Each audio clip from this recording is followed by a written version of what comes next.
If there is a hell, it would look and feel like Dubai.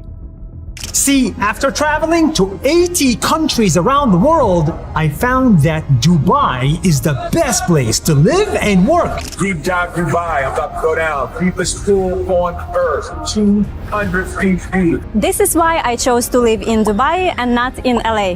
Dubai is a modernized nightmare. A city seemingly stable as the sand it stands on, yet it's a mirage in the desert, destined for failure. Dubai is a very good example of this because Dubai is a place where people can look like they're doing something big when they're doing absolutely nothing at all. There are hotels in Dubai, like the hotels I stay at, that are 10 grand a day. And there are also hotels in Dubai that cost $50 a day. Men do this. They come to Dubai, they have no money in their pockets, they have a nice shirt that they'll wear, and they'll take a taxi from their really cheap hotel down to downtown, picture in front of the Burj Khalifa, click, picture in front of a Lamborghini, click. They're a guy who hangs out in Dubai now, he's at the Burj Khalifa. They literally clout chase based on location. Dubai is a fool's paradise and a culture marked by excess wealth, an obsession with supercars, and a dystopian atmosphere. What you end up with is a fake, man-made, soulless, morally destitute country. Today, we're going to find out why Dubai is actually hell on earth. So I'm in a villa. I'm a hostage, and this villa has been converted into a jail. All the windows are barred shut. I can't open any window. Once you understand beneath the surface and understand the country's origins, there are very few redeeming qualities one can identify about Dubai. Dubai initially started as a small fishing village with nothing really important going on, but over time, they became rather established in the pearling trade, which attracted the attention of the British.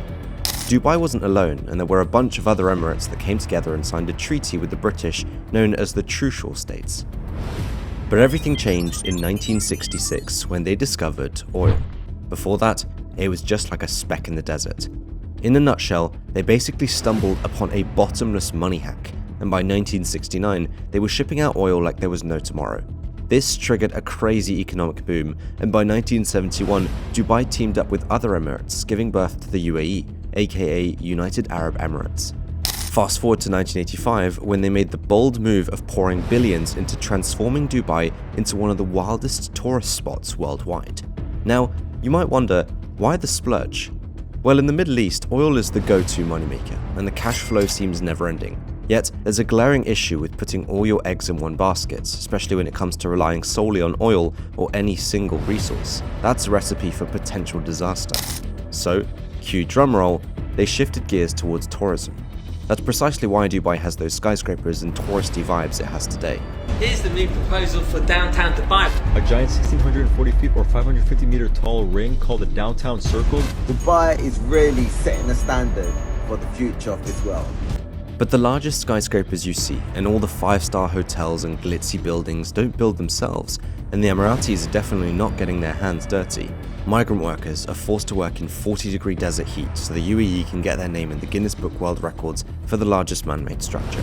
So many of the people working in Dubai, especially those from countries like Africa, Pakistan, and India, aren't citizens but poor migrants. And these migrant workers' force face harshness that can be likened to modern-day slavery. One Vice documentary shows a warehouse where each cramped room houses 9 people each, with only one shower between every 5 rooms. The wages they were promised get slashed by 2/3 in some cases, the previous contracts getting ripped up. They're compelled to work in harsh conditions for little money because Dubai officials are pushing for rapid city development. They don't give a shit about fair treatment of these workers. They want everything built taller and faster. Migrant workers lost their lives in the construction of the stadiums. Forced to labour under extremely poor conditions. Migrants working on infrastructure projects have died or suffered abuse. All those mega projects, they only contribute further to the hardships faced by workers. All they want is more tourists to visit Dubai and other places in the Middle East. And the commitment is so hilariously ridiculous that Dubai once paid Lionel Messi $25 million for 3 years straight to talk about Dubai in a positive manner on socials. That's how they're using famous people and social media to make it look like the Middle East is the coolest place to go. In 2013, the UAE had the 5th highest number of people from other countries living there, with 7.8 million migrants out of a total population of 9.2 million. Most of these migrants, especially those working, made up about 90% of people living there and 90% of the workforce. Sadly, these workers go through different kinds of mistreatments. It's as never getting paid on time or at all, employers taking away their passports so they can't leave, living in bad conditions in labor camps, and being limited in their ability to move around or communicate. I have family consists of 8 people. All of them are dependent on me. So how can I feed them? So I will use every legal way to get back my money. I cannot go back to Pakistan without my money.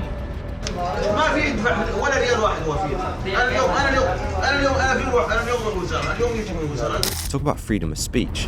Dubai's famous palm projects like the Palm Jumeirah, Palm Deira, left unfinished and sinking, and Palm Jebel Ali, still undeveloped, have faced so many challenges during their construction.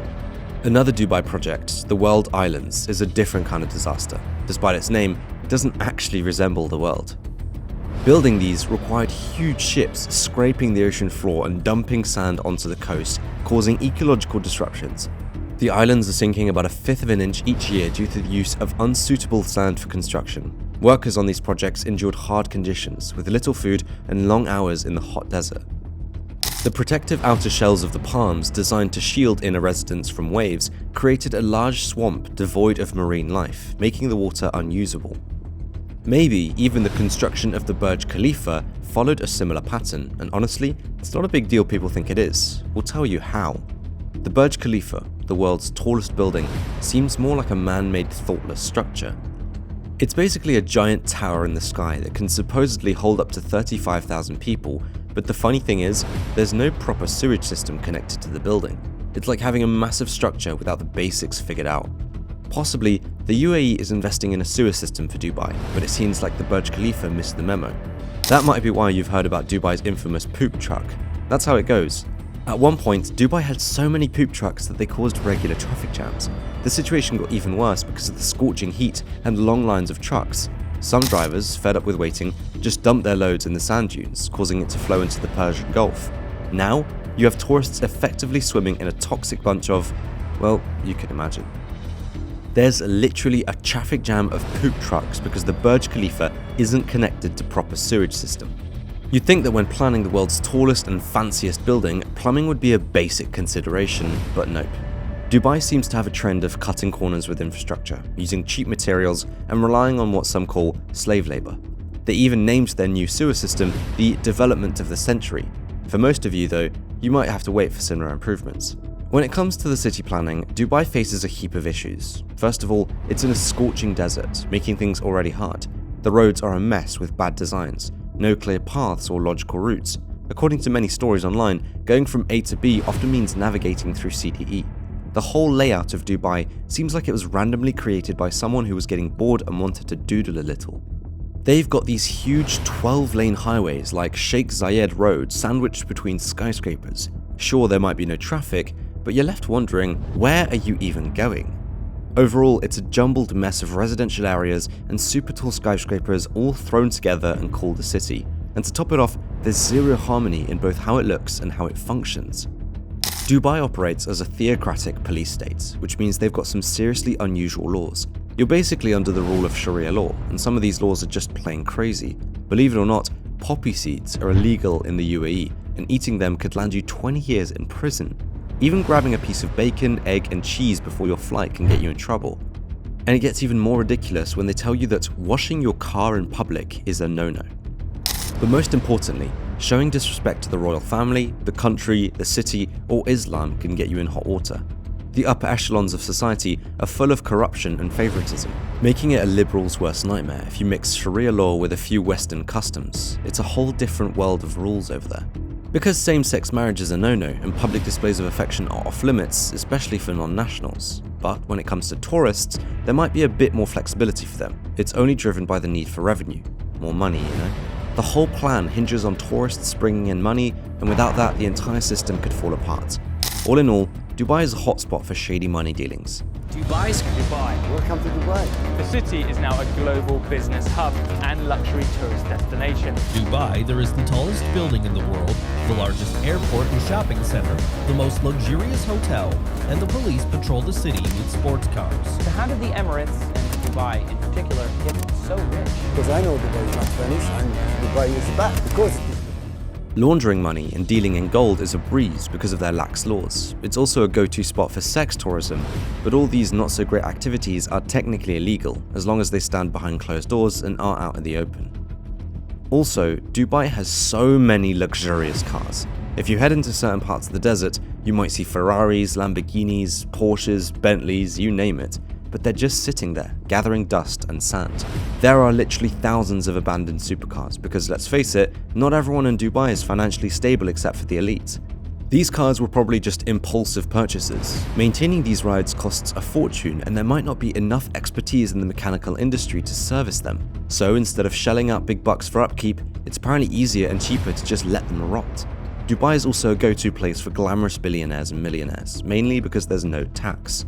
And just when you thought it couldn't get more dystopian, Dubai even has a Ministry of Happiness, but their social media game involves some serious astroturfing. The reason you don't see homeless people in the streets in Dubai isn't some magical formula, it's because it's downright illegal to be homeless there. You heard it right, the law doesn't allow non-nationals to be homeless in Dubai. Quite the twist, isn't it? As most of the time, 90% of Dubai's population has non-nationals or immigrants, with nationals making up only 10%. So, for the 90% who are non-nationals, you've got to renew your visa every 2 to 3 years. Immigration officials then decide whether to accept or reject your renewal. Homelessness is a surefire way to get rejected, and if that happens, you legally have to leave the city within 30 days. That's why there are so few homeless people in Dubai. And this shows that there's a coordinated effort by the UAE to astroturf their entire country or city, and that's how they are selling these Dubai dreams. They're actively targeting influencers to speak highly of Dubai, and it's actually illegal to speak against it. You've probably seen influencers flaunting the beautiful beaches and towering buildings in Dubai, claiming it's the best place to live. But the reality, especially for Instagram models flown into parties on yachts, is far from what they show. It's a carefully curated image designed to attract attention and tourism.